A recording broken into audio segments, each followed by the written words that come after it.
Hello दोस्तों, welcome to the buzz the brave मांगा।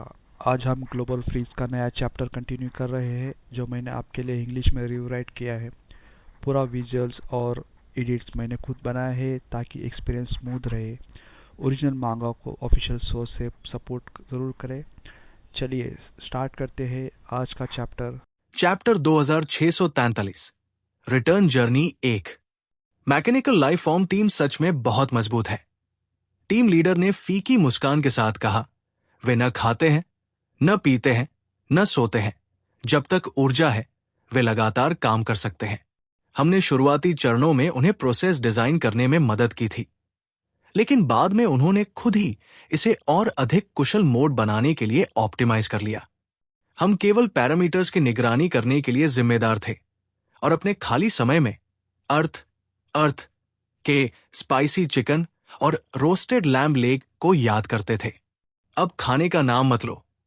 पास ही किसी ने अपमानजनक विलाप किया, अगर मैंने एक और न्यूट्रिशनल पेस्ट पिया तो मेरा मेंटल ब्रेकडाउन हो जाएगा। भोजन और पानी के मुद्दे संभलने लायक है। एक अन्य व्यक्ति ने बात जारी रखी, आपके द्वारा छोड़े गए वाटर रिसाइकलिंग सिस्टम और इमरजेंसी फूड रिजर्व ने हमारी जान बचा ली।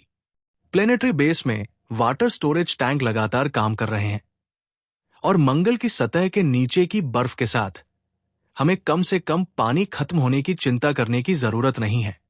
बात बस इतनी है कि खाना बहुत खराब था। प्रोटीन ब्लॉक्स, कॉम्प्रेस्ड बिस्कुट और न्यूट्रिशनल कैप्सूल खाने के बाद हर कोई अनजाने में किसी भी चमकदार रंग वाली चीज को चाटना चाहता था। इस बिंदु पर युवाओं के एक समूह ने एक साथ सिर हिलाया। वे अभी भी थोड़े सहमे हुए थे। झंगी को ये मजेदार भी लगा और थोड़ा दुखद भी। ठीक है, मैं वापस आ गया हूं। चलो अभी नाश्ता करते हैं। झंगी तुरंत सभी को जहाज पर ले गए, उन्हें रेस्टोरेंट में ले गए और फिर अपना वैकल्पिक आयाम, ऑल्टरनेट डायमेंशन खोलकर हर तरह के व्यंजन बाहर निकाले। 8 साल पहले उन्होंने वॉलमार्ट से जो खाना लिया था वो अभी भी खत्म नहीं हुआ था। हालांकि तियानहाई सिटी में कृषि, पशुपालन और अन्य उद्योगों के विकास के साथ वे ताजा मांस, अंडे, दूध और सब्जियों का आनंद लेने में सक्षम थे। इसलिए इन रिजर्व्स का उपयोग कम ही होता था। बैग से रोस्ट चिकन और रोस्ट गूज निकालें, उन्हें माइक्रोवेव करें और वे जल्द ही उन शोधकर्ताओं की आंखों में ईर्ष्या वाली चमक पैदा कर देंगे। भोजन की खुशबू और जिस तरह से उन्होंने उसे डकारा, उसने झंग यी के चेहरे पर एक सच्ची मुस्कान ला दी। हंसने के बाद झंग यी ने हंसना बंद कर दिया और अपनी नजर खदान में धातु के सिल्लियों, मेटल इंगट्स की कतारों पर वापस घुमा दी। तभी उन्हें वास्तव में एहसास हुआ कि पिछले 2 वर्षों में मंगल की सतह पर की गई खामोश माइनिंग कितनी अविश्वसनीय रूप से मूल्यवान थी। आंतरिक दुनिया की विरासत सैंड स्नैचर मिकी की बारीकी से तैयार की गई तकनीकों का शिखर है। हमारे सामने जो अयस्क है उन्हें धातुओं में रिफाइन किया गया है, जिन्हें सीधे पृथ्वी पर युद्ध के दौरान औद्योगिक प्रणाली की मांसपेशियों और हड्डियों के रूप में उपयोग किया जा सकता है। मंगल ग्रह की परत के भीतर समृद्ध धात्विक खनिज निक्षेपों, मेटालिक मिनरल डिपॉजिट्स के बारे में मूल रूप से केवल कच्ची अन्वेषण रिपोर्टों और सैद्धांतिक मूल्यों के माध्यम से पता था। अयस्क के ये पहाड़ जैसे ढेर विशाल धातु के सिल्लियों की तरह ठोस वस्तुओं में बदल गए हैं। ये ठोस स्टील है, वो बुनियादी सामग्री जो युद्धपोतों के हल, रेलगन बैरल, शील्ड फ्रेम और कवच फ्रेम बनाती है। ये सोना, चांदी और दुर्लभ धातुएं न केवल धन का प्रतिनिधित्व करती है, बल्कि ऊर्जा उद्योग में एक राष्ट्र के आत्मविश्वास को भी दर्शाती है। और ये भी कि वे आगामी अपरिहार्य पूर्ण युद्ध, ऑल आउट वॉर में कितनी देर तक टिक सकते हैं और कितनी उग्रता से जवाबी कार्रवाई कर सकते हैं। झंग यी ने एक गहरी सांस ली। उनका तैक्सू बाथरोब उनके शरीर पर थोड़ा ऊपर नीचे हुआ। उन्होंने अपना दाहिना हाथ उठाया और धीरे से अपनी उंगलियों को हुक किया। खदानों के ऊपर पाताल लोक, नेदरवर्ल्ड की दरारें धीरे धीरे फटने लगी। इनर रेल्म के हेवनली टॉवर के पाताल लोक मार्ग के विपरीत ये दरार अत्यंत स्थिर थी, जैसे कोई खुला हुआ जबड़ा या रसातल का उल्टा पर्दा जो ऊपर से धीरे धीरे उतर रहा था और अपने नीचे के सभी खनिज भंडारों को ढक रहा था। भारी लॉकिंग और स्थानिक स्ट्रिपिंग, स्पेशल स्ट्रिपिंग के दोहरे प्रभावों के तहत विशाल अयस्क भंडार धीरे धीरे जमीन से ऊपर उठने लगे। पूरा बेस थोड़ा कांप रहा था, जैसे मंगल खुद इस दृश्य से चौंक गया हो। पहाड़ जितना ऊंचा अयस्क का विशाल ढेर पाताल लोक से ऐसा प्रतीत हुआ जैसे किसी अदृश्य हाथ द्वारा जमीन से थोड़ा थोड़ा करके ऊपर उठाया जा रहा हो। फिर सबके आश्चर्य के बीच ये ऊपर तैरने लगा और नेदरवर्ल्ड रिफ्ट द्वारा निगल लिया गया। जब भी कोई खदान पूरी तरह से नष्ट हो जाती है तो एक बड़ा गड्ढा रह जाता है, जिससे खनन की गई चट्टानी परतों की बनावट उजागर हो जाती है। वे गड्ढे इतने गहरे थे कि उनमें एक शहर समा सकता था, लेकिन अगले ही पल झंग यी ने लापरवाही से मंगल की स्थानीय रेत और इंजीनियरिंग टीम के पहले से बने फिलिंग मटेरियल का उपयोग करके उन्हें अपेक्षाकृत चिकनी सतह पर बहाल कर दिया, जिससे उन्हें भविष्य की भूगर्भीय अस्थिरता का स्रोत बनने से रोका जा सके। स्मेल्टिंग चेन क्षेत्र में धातु के सिल्लियों को अधिक बारीकी से संसाधित किया जाता है। यांत्रिक जीवन रूपों की सहायता से स्टील और तांबे के सिल्लियों को एक मैट्रिक्स में बड़े करीने से व्यवस्थित किया गया था, जिसमें प्रत्येक कॉलम को एक विशेष ऊर्जा लॉक द्वारा सुरक्षित किया गया था। फिर पूरी संरचना को छोटे नेदरवर्ल्ड गेट्स में समेट लिया गया, वर्गीकृत और संग्रहित किया गया, स्पष्ट रूप से चिह्नित किया गया, ताकि पृथ्वी पर लौटने के बाद युद्धकालीन योजनाओं के अनुसार बैचों में आसानी से तैनात किया जा सके। सोने और चांदी को अलग क्षेत्रों के रूप में नामित किया गया था। पीली रेत की पृष्ठभूमि में सुनहरे और चांदी के धातु के क्यूब्स चमक रहे थे। परावर्तित रोशनी इतनी तीव्र थी कि दिमाग चकरा जाए। सुनहरे दृश्य को देखकर फैटी शू और अंकल यू दोनों ही खुद को रोक नहीं पाए और लार टपकाने लगे। हालांकि वे सभी जानते थे कि ये चीजें वापस लौटने के बाद युद्ध अर्थव्यवस्था प्रणाली में सीधे निवेश की जाएंगी, लेकिन सोने के प्रति मानवता की स्वाभाविक इच्छा ने फिर भी उनकी आंखों को लालच से भर दिया। झंग यी ने ज्यादा कुछ नहीं कहा। उन्होंने चुपचाप प्रत्येक लेबल को नोट किया, पुष्टि की कि सारा डेटा तैक्सू बाथरोब के बैकअप स्पेस में रिकॉर्ड किया गया है, और फिर से हाथ उठाया। सोना, चांदी और अन्य दुर्लभ धातु के क्रिस्टल पाताल लोक के अंधेरे द्वारा धीरे से बुहार लिए गए। इस क्षण पूरे मंगल ग्रहीय बेस के डेटाबेस में सभी संसाधन प्रविष्टियां जो मूल रूप से खनन की गई, माइंड या स्टॉक में इन स्टॉक के रूप में चिन्हित थी, उन्हें स्थानांतरित, ट्रांसफर्ड में बदल दिया गया। ये एक साधारण ट्रांसफर नहीं है, ये हुएक्सू किंगडम है, एक ऐसा साम्राज्य जो घेराबंदी के कगार पर है।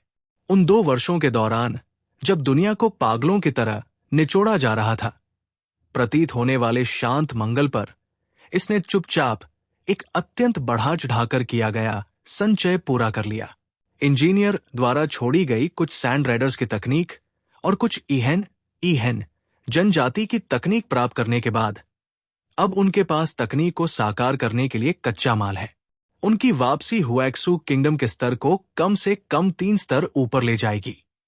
अधिकतम 30 वर्षों के भीतर हम कैंग्युअन कबीले को पीछे छोड़ने और सैंड रेडर के स्तर के करीब पहुंचने में सक्षम होंगे। झंग यी ने धीरे से कहा। उनका सीना भी वीरता की भावना से भर गया। उस समय हुएक्सू किंगडम दुनिया की अनगिनत जातियों के बीच गर्व से खड़ा होगा, एक शक्तिशाली ताकत बनेगा, और अब वध की जाने वाली मछली नहीं रहेगा। यांत्रिक जीवन रूपों के अंतिम बैच ने उपकरण संग्रह पूरा किया। मंगल की सतह से डेटा को एकीकृत करने के बाद पूरे प्लैनेटरी बेस को न्यूनतम ऊर्जा ऑपरेटिंग मोड पर स्विच कर दिया गया। भविष्य के पुनः उपयोग के लिए केवल आवश्यक बीकन निगरानी को बरकरार रखा गया। झंग यी ने आखिरी बार प्लैनेटरी बेस को देखा। इस जगह ने सितारों भरे आकाश में उनके पहले अस्थायी कदम और दुनिया को छूने की उनकी पहली कोशिश को देखा था। अब ये हाथ फलों से लदा हुआ है। इन लूट के सामानों को वापस ले जाकर उन लोगों के चेहरे पर मारना चाहिए जो अस्थायी रूप से उनकी जमीन को फाड़ने की कोशिश करते हैं। जहाज पर चढ़ो, उन्होंने मुड़कर कहा। उनकी आवाज शांत लेकिन अटल थी। मिशन का मंगल चरण पूरा हुआ। हम पृथ्वी पर लौट रहे हैं। शोधकर्ता खुशी से झूम उठे। उनकी आवाज में 2 साल तक परदेश में फंसे रहने के बाद आखिरकार घर लौटने की परमानंद वाली खुशी थी। चैप्टर 2644 रिटर्न जर्नी 2 प्लैनेट एन मंगल की 2.5 साल की यात्रा आखिरकार समाप्त हो गई है। झंग यी के वापसी के आदेश ने मिशन के अंत का संकेत दिया। वे उपहारों से लदे हुए लौटेंगे जिससे पूरे हुएक्सू किंगडम को एक सुखद आश्चर्य मिलेगा। कोई उस उजाड़ लाल परिदृश्य की ओर देखने के लिए मुड़ा जो अपनी पूर्व स्थिति में लौट आया था। उनकी आंखों में एक जटिल भाव था। वो 2.5 साल की कड़ी मेहनत का परिणाम था, लेकिन झंग यी ने इसे केवल आधे घंटे में समेट लिया। उनके दिल उत्साह और जोश से भरे थे, क्योंकि वे सभी जानते हैं कि ये चीजें वास्तव में तभी उपयोगी होंगी जब वे पृथ्वी पर वापस लौटेंगे। ये एक विशाल सभ्यतागत चमत्कार पैदा करेगा। द ड्रीमर ने अपना हैच द्वार खोला। जैसे ही बोर्डिंग रैंप नीचे किए गए, अन्वेषण टीम के सदस्य पंक्तियों में ऊपर चढ़े, जबकि यांत्रिक जीवन पिंड इंजीनियरिंग टीम एक मानक फॉर्मेशन में उनके पीछे चली। जैसे ही आखिरी व्यक्ति ने केबिन में कदम रखा, हैच धीरे धीरे बंद हो गया। बाहरी शील्ड ऊपर उठी। इंजन समूह से एक गहरी दहाड़ निकली और प्लैनेट एन के पतले वातावरण में पतवार हल थोड़ा कांप उठी। झंग यी ब्रिज के केंद्र में खड़े थे, एक पैनोरामिक प्रोजेक्शन के माध्यम से अपनी दृष्टि में लाल ग्रह को धीरे धीरे छोटा होते देख रहे थे। प्लैनेट एन पर पाताल लोक के रहस्य, सैंडस्टॉकर सभ्यता की विरासत, ईव के संरक्षण में यांत्रिक साम्राज्य और वह थिएटर जिसे फ्रीमैन और नश्की ने रुकने के लिए चुना था, सब कुछ उस ग्रह की गहराई में दफन है। वे वो सब कुछ ले गए जो वे अपने साथ ले जा सकते थे। फ्लाइट पाथ सेट करो, उन्होंने धीमी आवाज में कहा। गंतव्य पृथ्वी पर हुएक्सू किंगडम। द ड्रीमर चुपचाप मुड़ गया। शून्य में इंजन की लपटें फूट पड़ी और सुव्यवस्थित पतवार प्रकाश की एक लंबी लकीर में बदल गई। बेरी मंगल की वापसी से लदे अयस्क, युद्ध की दिशा बदलने के लिए पर्याप्त स्टील भंडार और प्लैनेट बेरी पर 2 साल की खामोश फसल को लेकर वे उस नीले ग्रह की ओर उग्रता से वापस चले जिसने बेरी के खिलाफ युद्ध की छाया में बहुत लंबा समय झेला था। जैसे ही द ड्रीमर धीरे धीरे मंगल के गुरुत्वाकर्षण कूप से अलग हुआ, पूरा जहाज पूरे ग्रह की संपत्ति ले जाने वाली एक व्हेल की तरह सितारों के अंधेरे समुद्र में चुपचाप समा गया। ब्रिज पर कंपन इतना हल्का था कि लगभग महसूस ही नहीं हो रहा था। जो वास्तव में भारी था वो झंग यी के सीने में दमनकारी एहसास था। वो कैप्टन के केबिन में अकेले बैठे थे। लाइट स्क्रीन उनके सामने पन्ने पलट रही थी। वे पृथ्वी से भेजे गए संचित पत्र थे। कुछ 1 साल पहले भेजे गए थे, कुछ महीने पहले, और कुछ तो केवल आधा महीना पहले ही भेजे गए थे। लेकिन उनके लिए ये वो सारी वास्तविकता थी जो एक ही बार में उन पर टूट पड़ी थी। पहला पत्र महल के पीछे से हॉटू की ओर से था। ये महिला जो आमतौर पर बहुत बातूनी नहीं होती, संक्षिप्त और संयमित भाषा का उपयोग करती है। उसने पिछले 6 महीनों में आसपास की दूर की सभ्यताओं की हलचल को एक टाइमलाइन की तरह लिखा था। उस क्षण फैंगवुल्फ क्लैन के भेड़िया सवारों ने अस्थायी रूप से सीमावर्ती रडार लाइन पर धावा बोल दिया।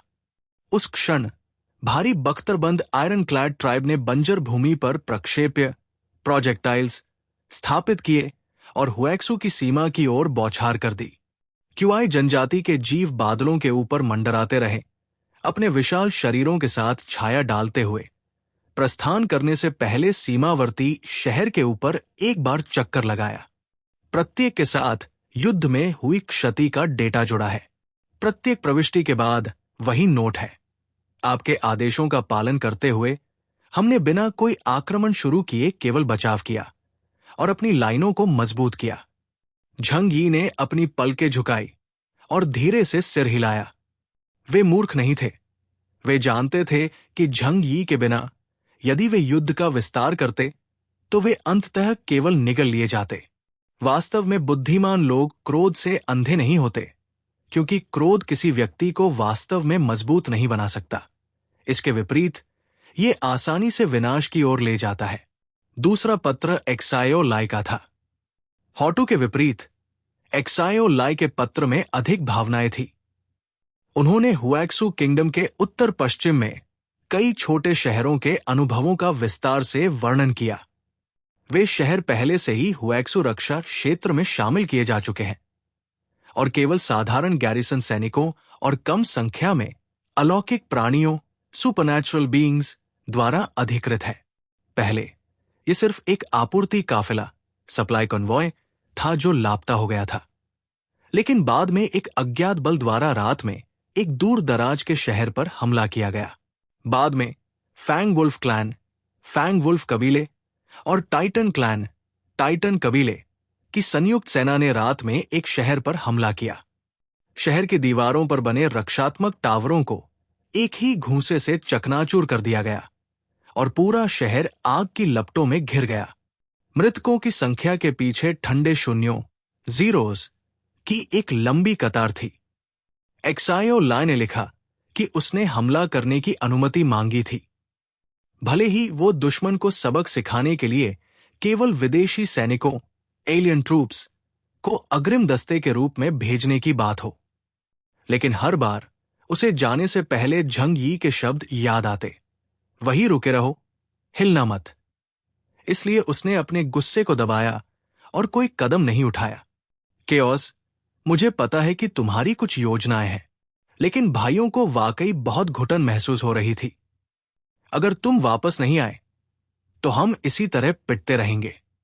ये कब खत्म होगा? केओस, क्या तुम अभी भी जीवित हो? स्क्रीन पर लिखा टेक्स्ट अंत की ओर थोड़ा कांप रहा था और झंग यी महसूस कर सकते थे कि एक्सायो लाई को विश्वास होने लगा था कि वो मर चुका है और वो काफी हद तक निराश था।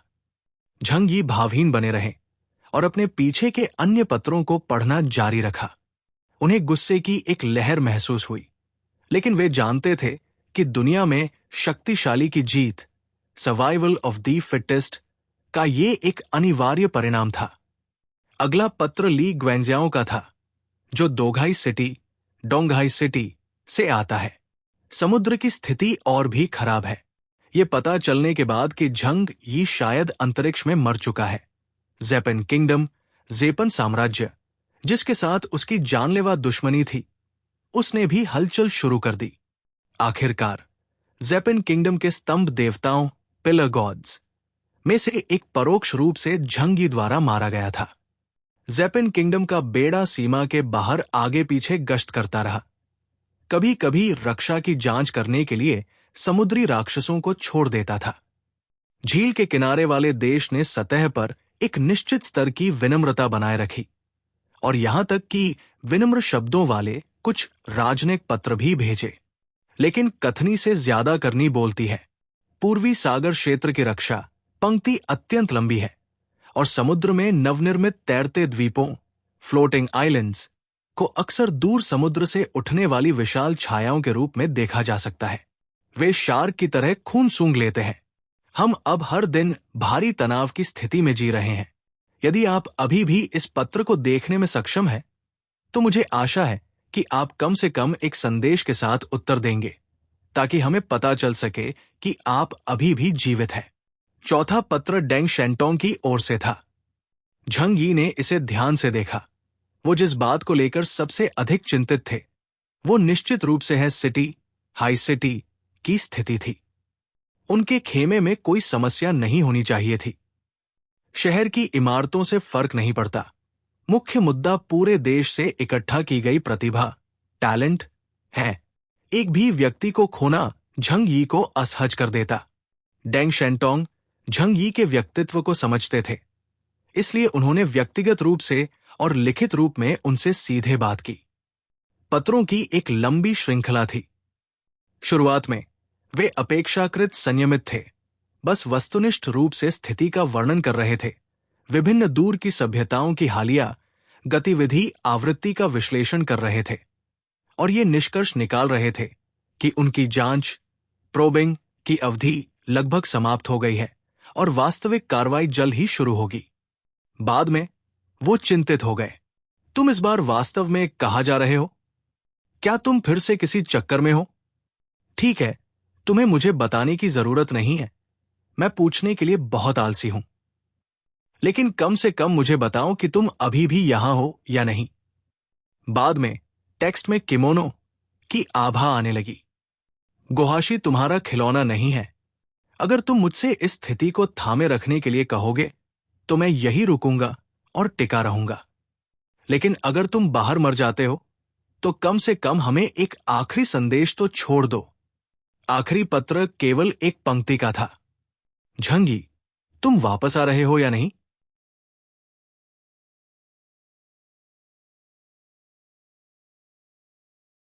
दोस्तों, ये था आज का चैप्टर। आपको एपिसोड कैसा लगा कमेंट में ज़रूर बताएं। अगर आप मांगा स्टोरीज एंजॉय करते हैं तो वीडियो को लाइक करें और बस द ब्रेव मांगा को सब्सक्राइब करना मत भूलिए। मिलते हैं नेक्स्ट चैप्टर में। Thank you.